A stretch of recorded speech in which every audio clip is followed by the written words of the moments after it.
نحمده ونصلي على رسوله الكريم اما بعد فاعوذ بالله من الشيطان الرجيم بسم الله الرحمن الرحيم رب اشرح لي صدري ويسر لي امري واحلل عقدة من لساني يفقهوا قولي۔ سورۃ الکہف، اس سورت کے بارے میں بخاری میں ایک روایت آتی ہے، ایک مرتبہ ایک صحابی نے سورہ کہف پڑھی، گھر میں ایک جانور بھی تھا، وہ بدکنا شروع ہو گیا۔ انہوں نے غور سے دیکھا کہ کیا بات ہے، تو انہیں ایک بادل نظر آیا جس نے انہیں ڈھانپ رکھا ہے، یعنی ان کے عین اوپر بادل تھا۔ صحابی نے اس واقعے کا ذکر آپ صلی اللہ علیہ وسلم سے کیا تو آپ نے فرمایا اسے پڑھا کرو، سورۃ الکہف کو پڑھا کرو، قرآن پڑھتے وقت سکینت نازل ہوتی، تو اس سورت کے پڑھنے سے سکینت نازل ہوتی ہے۔ یہ ہے اس بارے میں صحیح روایت۔ کچھ روایات میں اسے جمعے کے روز کے ساتھ بھی مخصوص کیا گیا ہے۔ مخصوص ہونے کا ایک فائدہ یہ ہو جاتا ہے کہ انسان پھر اس کام کو کرنے لگتا ہے۔ لیکن اس سورت کی جو خاص بات ہے اور جو اس سورت کی فضیلت کے بارے میں صحیح ترین قول ہے وہ اس کی پہلی 10 آیتوں کے بارے میں ہے۔ صحیح مسلم کی روایت میں ہے، من حفظ 10 آیات من اول سورۃ الکہف، من حفظ 10 آیات من اول سورۃ الکہف عصم من الدجال۔ صحیح مسلم نے بھی روایت کیا اور مسند احمد نے بھی اس کو روایت کیا ہے۔ معنی اس کا کیا ہے؟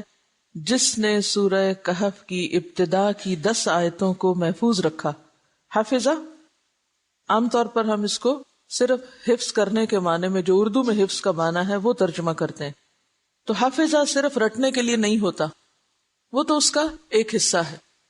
حافظہ کا معنی کیا ہے؟ اس کو محفوظ کر لیا، تو محفوظ صرف الفاظ کے ساتھ نہیں بلکہ معنی کے ساتھ بھی، یعنی ان کے معنی میں غور و فکر کیا اور ان معنی کا تکرار ہوتا رہا اور ان کی یاد دہانی رہی یا ان سے سبق حاصل کیا، تو وہ شخص دجال کے فتنے سے محفوظ رہے گا۔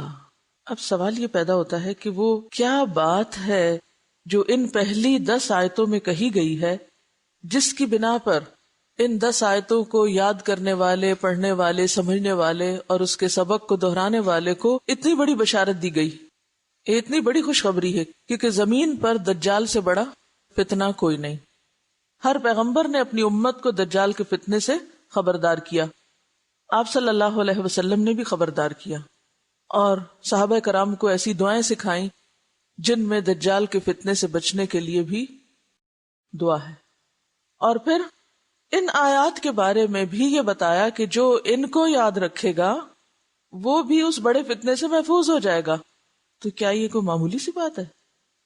زمین پر سب سے بڑی مصیبت سے محفوظ ہونا معمولی بات نہیں ہے۔ لیکن آخر انہی آیات کو کیوں بتایا گیا؟ آپ صلی اللہ علیہ وسلم یہ فرما دیتے، اچھا تم قرآن کا کوئی بھی حصہ پڑھ لو تو دجال کے فتنے سے محفوظ ہو جاؤ گے۔ اگر ان 10 آیات پر ہم غور کریں تو ان میں ہمیں 2 خاص باتیں پتہ چلتی ہیں، ان کے اندر 2 خاص سبق ہیں۔ اگر یہ سبق ہم پلے باندھ لیں تو واقعی دجال کے فتنے سے محفوظ رہ سکتے ہیں۔ پہلے ہم ان آیتوں کی تلاوت سنتے ہیں اور پھر اس کے بعد ان کے مفہوم کو دیکھتے ہیں۔ اعوذ باللہ من الشیطان الرجیم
نہایت رحم فرمانے والا ہے۔ تعریف اللہ کے لیے ہے جس نے اپنے بندے پر یہ کتاب نازل کی اور اس میں کوئی ٹیڑھ نہیں رکھی، ٹھیک ٹھیک سیدھی بات کہنے والی کتاب، تاکہ وہ لوگوں کو خدا کے سخت عذاب سے خبردار کر دے اور ایمان لا کر نیک عمل کرنے والوں کو خوشخبری دے دے کہ ان کے لیے اچھا اجر ہے جس میں وہ ہمیشہ رہیں گے، اور ان لوگوں کو ڈرا دے جو کہتے ہیں کہ اللہ نے کسی کو بیٹا بنایا ہے، جو کہتے ہیں کہ اللہ نے کسی کو بیٹا بنایا ہے۔ اس بات کا نہ انہیں کوئی علم ہے نہ ان کے باپ دادا کو تھا۔ بڑی بات ہے جو ان کے منہ سے نکلتی ہے، وہ محض جھوٹ کہتے ہیں۔ اچھا تو اے نبی صلی اللہ علیہ وسلم، شاید تم ان کے پیچھے غم کے مارے اپنی جان کھو دینے والے ہو اگر یہ اس تعلیم پر ایمان نہ لائے۔ واقعہ یہ ہے کہ یہ جو کچھ سر و سامان بھی زمین پر ہے، اس کو ہم نے زمین کی زینت بنایا ہے تاکہ ان لوگوں کو آزمائیں ان میں کون بہتر عمل کرنے والا ہے۔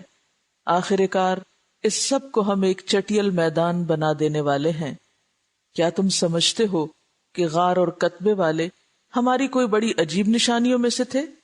جب وہ چند نوجوان غار میں پناہ گزین ہوئے اور انہوں نے کہا، اے پروردگار، ہم کو اپنی خاص رحمت سے نواز اور ہمارا معاملہ درست کر دے۔ چند احادیث دجال کے بارے میں۔ خروج دجال۔ حضرت حذیفہ بن اسید غفاری رضی اللہ عنہ فرماتے ہیں کہ نبی کریم صلی اللہ علیہ وسلم تشریف لائے جبکہ ہم آپس میں گفتگو کر رہے تھے۔ آپ نے پوچھا، کیا گفتگو کر رہے ہو؟ لوگوں نے کہا، ہم قیامت کے بارے میں گفتگو کر رہے ہیں۔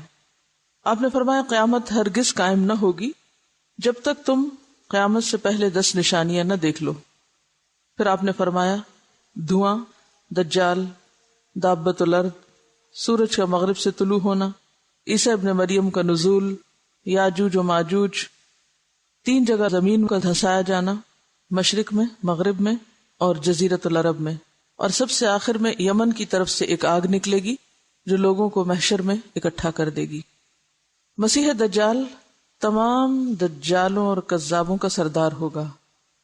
سمرہ بن جندب رضی اللہ عنہ سے روایت ہے، اللہ کے رسول صلی اللہ علیہ وسلم نے فرمایا، اللہ کی قسم قیامت قائم نہیں ہوگی حتیٰ کہ 30 کذاب نکلیں گے۔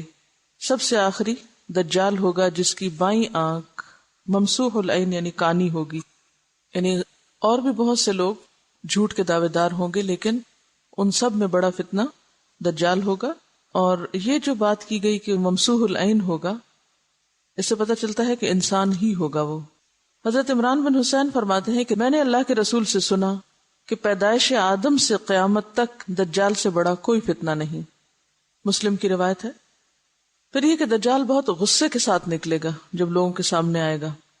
ابن عمر ابن سیاد سے مدینے کے کسی راستے میں ملے تو اسے کوئی ایسی بات کہہ بیٹھے کہ وہ غضبناک ہو کر پھول گیا، حتیٰ کہ پوری گلی کو پھول کر بھر دیا، یعنی ہر طرف غصے کا اظہار کرنا شروع کر دیا اس نے۔ تو وہ حضرت حفصہ کے پاس گئے۔ کون تھی وہ؟ ان کی بہن۔ حضرت حفصہ کو ان کے آنے سے پہلے ہی خبر پہنچ چکی تھی کہ کیا ہوا ہے، کہ ایک بات ابن عمر نے جو کہی ہے اس سے ریاکشن کیا ہوا ہے ابن سیاد کا۔ وہ کہنے لگی، اللہ تم پہ رحم کرے، تمہیں ابن سیاد سے کیا غرض، تم نے یہ کیوں کیا؟ کیا تم نہیں جانتے کہ اللہ کے رسول نے فرمایا تھا صلی اللہ علیہ وسلم کہ وہ کسی غصے کی وجہ سے نکلے گا، یعنی دجال، اور شاید یہ ابن سیاد ہی دجال ہو۔ اس سے یہ پتہ چلتا ہے کہ صحابہ کرام کو جب آپ صلی اللہ علیہ وسلم نے دجال کے فتنے سے خبردار کیا تو وہ یہ نہیں سمجھتے تھے کہ وہ کبھی آئے گا تو آئے گا۔ آپ کے جانے کے بعد وہ اس بات سے ڈرتے تھے کہ معلوم نہیں کہ ہماری زندگی کے اندر ہی نہ آ جائے، یعنی اتنا زیادہ اس کے بارے میں فکر مند تھے۔ اب آپ دیکھیے کہ صرف کہنا مقصود یہ ہے کہ جو بھی احادیث جو آپ صلی اللہ علیہ وسلم کے الفاظ ہیں آپ کے سامنے ہیں، ان سے کیا ہم ایسی کچھ تعویلات کر سکتے ہیں کہ وہ انسان نہیں ہوگا اور ٹیلی ویژن ہوگا یا کوئی اور مشین ہوگی؟ مشین تو بحث چیز ہے، اس میں کوئی غصہ کہاں اور اس کا نکلنا کہاں۔ ٹیلی ویژن کو تو آپ لا کے جہاں چاہے رکھ دیں۔ تو ان احادیث کو سن کر جو پکچر آپ کے ذہن میں بنے گی وہ اپنی جگہ، لیکن یہ جو مختلف تعویلوں سے اس فتنے کی جو شدت ہے اس کو کم کر دیا گیا، اس کا تدارک بھی بہت ضروری ہے۔ اور کبھی بھی دین کی وضاحت کرتے ہوئے خود ساختہ اپنی عقل پر مبنی اور صرف وہم و گمان یا خیال پر مبنی وضاحتیں جو ہیں درست نہیں۔ اگر نہ بھی سمجھ آئے تو جیسی بات ہے ویسی پہنچا دینی چاہیے. اگر صحابہ کرام اصل بات پہنچانے کی بجائے اپنی من پسند تفسیریں پہنچاتے تو آج ہو سکتا ہے ان میں سے کوئی بھی ہماری سمجھ میں نہ آتی، کیونکہ اللہ کی بات تو سچی ہے. نبی صلی اللہ علیہ وسلم پر جو کچھ بذریعہ وحی آیا اس میں کوئی کنٹرڈکشن نہیں. بعض چیزیں ہمیں آج سمجھ آتی ہیں، بعض کل کے لوگوں کو آئیں گی. تو جو بات جتنی سمجھ آتی ہے ٹھیک ہے، جو نہیں آتی چونکہ یہ آخری زمانے کے بارے میں ہے، معلوم نہیں ابھی کہ کتنا اور وقت ہے، یہ اللہ ہی بہتر جانتا ہے، لیکن بلا وجہ تعویلات نہیں کرنی چاہیے. حضرت عبداللہ بن عمر سے مروی ہے کہ اللہ کے رسول صلی اللہ علیہ وسلم نے ارشاد فرمایا، میں سویا ہوا یعنی خواب میں کعبہ کا طواف کر رہا تھا کہ ایک صاحب جو گندم گوں تھے یعنی گندمی رنگ والے تھے اور ان کے سر کے بال سیدھے تھے، اسٹریٹ ہیئر، گویا ان سے پانی ٹپک رہا ہے. ان پر میری نظر پڑی. میں نے پوچھا یہ کون ہے؟ لوگوں نے بتایا کہ یہ عیسیٰ ابن مریم ہے. پھر میں نے پلٹ کر دیکھا تو ایک موٹے شخص پر نظر پڑی جو سرخ رنگت تھا، بال اس کے گھنگریالے تھے، ایک آنکھ سے کانا تھا، گویا اس کی آنکھ انگور کی طرح ابھری ہوئی تھی، انگور کے دانے کی طرح، یعنی رنگ بھی تقریباً وہی اور اس سے نظر نہیں اس کو آتا صحیح. لوگوں نے بتایا کہ یہ دجال ہے. آپ نے یہ بھی بتایا کہ اس کی صورت عبد العزیٰ بن قطن سے بہت ملتی تھی. یہ بنو خزاعہ کا ایک شخص تھا جو عہد جاہلیت میں ہی فوت ہو گیا تھا، یعنی اس دور میں موجود نہیں تھا لیکن آپ نے اس سے تشبیہ دی اس کو. اسی طرح بخاری کی ایک روایت ہے، حضرت انس سے مروی ہے، نبی کریم صلی اللہ علیہ وسلم نے فرمایا، ہر نبی نے اپنی امت کو کانے اور جھوٹے دجال سے ڈرایا ہے. خبردار وہ کانا ہے حالانکہ تمہارا رب کانا نہیں. اس دجال کی آنکھوں کے درمیان کافر لکھا ہوگا، کافرے. ایک روایت میں آتا ہے، میں تمہیں ایسی بات بتاتا ہوں جو دوسرے انبیاء نے نہیں بتائی، کہ وہ دجال کانا ہوگا جبکہ تمہارا رب کانا نہیں. کیونکہ وہ خود کو خدا ہونے کا دعویٰ کرے گا نا، اس وجہ سے یہ بتایا جا رہا ہے کہ رب کانا نہیں، جبکہ وہ کانا ہوگا تو وہ خدا تو نہیں ہو سکتا، رب تو نہیں ہو سکتا.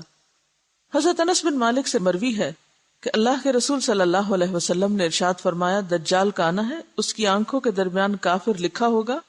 پس آپ نے ہجے کر کے بتایا، کافرے، جسے ہر مسلمان پڑھ سکے گا، یعنی ایسا نشان ہوگا اس کی پیشانی پر کہ جس سے کافرے واضح طور پر نظر بھی آئے گا.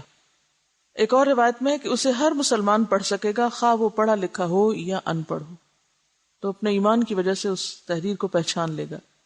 اسی طرح بخاری کی ایک اور روایت ہے ابن عمر سے، آپ نے فرمایا، دجال کی دائیں آنکھ کانی اور انگور کے دانے کی طرح ابھری ہوئی ہوگی. ابن عباس فرماتے ہیں، نبی صلی اللہ علیہ وسلم سے دجال کے بارے میں پوچھا گیا تو آپ نے فرمایا، اس کا رنگ انتہائی سفید، جسم بہت بڑا، آنکھ چمکدار ستارے کی طرح کھڑی اور سر کے بال درخت کی ہری شاخوں کی مانند ہے. ایک روایت میں آتا ہے، دجال کی آنکھ شیشے کی طرح سبزی مائل ہے، یعنی گرینش آئی ہوگی اور چمکدار بھی ہوگی. اسی طرح بالوں کے شیڈ کا بھی ایسے ہی پتہ چل رہا ہے کہ سر کے بال درخت کی ہری شاخوں کی مانند، یا تو چمکدار، ہری شاخیں عام طور پہ لش گرین جو ہوتی ہے اس میں چمک ہوتی ہے، یا پھر رنگ ہی ان کا ہرا ہوگا. اس حدیث کی بھی اسناد صحیح ہے اور مسند احمد نے اس کو روایت کیا ہے. ایک اور حدیث میں آتا ہے، آپ صلی اللہ علیہ وسلم نے فرمایا، دجال بائیں آنکھ سے کانا ہوگا، گھنے بالوں والا ہوگا، اس کے ساتھ جنت اور آگ ہوگی، اس کی آگ جنت ہے اور اس کی جنت آگ ہے. نبی صلی اللہ علیہ وسلم نے فرمایا کہ دجال کانا اور انتہائی سفید اور چمکدار رنگ کا ہوگا، اس کا سر افا سانپ جیسا یعنی سانپ جیسا ہوگا. وہ لوگوں میں عبد العزیٰ بن قطن کے ساتھ زیادہ مشابہت رکھتا ہوگا. حضرت سفینہ جو اللہ کے رسول صلی اللہ علیہ وسلم کے غلام تھے، سامان بردار تھے، وہ بیان کرتے ہیں، اللہ کے رسول صلی اللہ علیہ وسلم نے ارشاد فرمایا، دجال بائیں آنکھ سے کانا ہوگا، دائیں آنکھ گوشت کے ٹکڑے کی طرح ابھری ہوئی ہوگی، عیب دار ہوگی، جبکہ اس کی دونوں آنکھوں کے درمیان کافر تحریر ہوگا.